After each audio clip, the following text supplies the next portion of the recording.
Week long, we've been talking about Amazon and the Whole Foods deal. Here's a quote from an op-ed in the New York Times. Think of Amazon as a 21st century version of the 19th century railroads. Joining us is the author of that article, Lina Khan, with the New America Open Markets Program. Lina, welcome to the program. Thank you. I don't think you can use antitrust legislation to go after Amazon. How would you, how could they be reined in the way we reined in the robber barons of a century ago?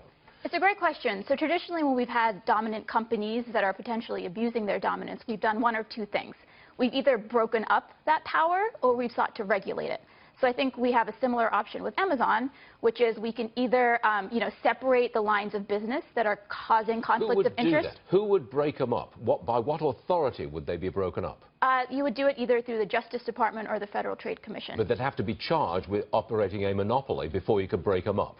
Yes, you would have to be able to charge that there was a certain kind of monopolization and that they were abusing their monopoly power. The alternative is some kind of regulation which reins in their power. Exactly. So with the railroads that we mentioned at the top of the show, what we did was we passed the Interstate Commerce Act, which prohibited railroads from discriminating. Yep. And it required fair and equal access. So you can imagine a similar regime for Amazon requiring that it, ensure that all of the producers and sellers relying on its platform are also able to do that on a fair and equal basis. Do you think we should rein them in or break them up? I think we're definitely reaching an inflection point where we're going to have to grapple with that question as a society. Amazon controls 43% of all online sales. Its Prime members are, I think, at around 80 million at this point. 50% of all online shopping searches begin on Amazon. And I think in many ways it's... Lina, should they be punished for a brilliant business model, which is wildly successful, which brings down prices to consumers? I do not deny that it's a brilliant feat of innovation in many ways. Amazon pioneered internet retail in a lot of ways.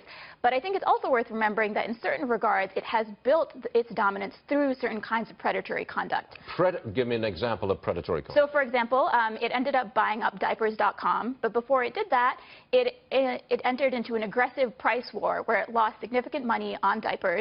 And then ended up, squeezing the company, pressuring the company, and then ended up purchasing it. That's something that historically we've actually prohibited. No, fair point, and I'm with you.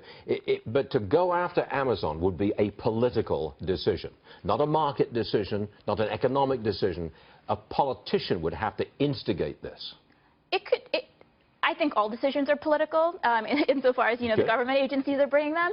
Yeah. But I think there's good reason to think that this is actually also causing economic harm. A lot of the small businesses that are dependent on Amazon are terrified. I mean, in many instances, Amazon is not only serving as a platform for them, but it's also competing with them. And there's a lot of terrific reporting, both by Bloomberg and by the Wall Street Journal, that shows that Amazon abuses this conflict of interest. It sees and observes how the sales of other businesses are doing, what products they're selling, and that it uses that information to go head-to-head with them, undermining them on price and expanding its own sales at their expense.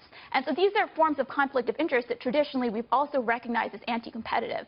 It's also true that throughout American history, we've had companies that have achieved remarkable dominance, produced remarkable technologies, but then we as a society have recognized that potentially we need to address the power that has also come with these technologies and ensure that it can serve the public. I'm reading between the lines. You really want to go after them, don't you? I think there's good evidence that Amazon has been abusing forms of its conflict of interest you want to go that after we should address as a society. Do you own the stock? I don't own Amazon stock. Oh, there you go. Lina, thank you very much indeed. You make a good argument, and we appreciate that. Thank you. Lina Khan, everyone. Thank you.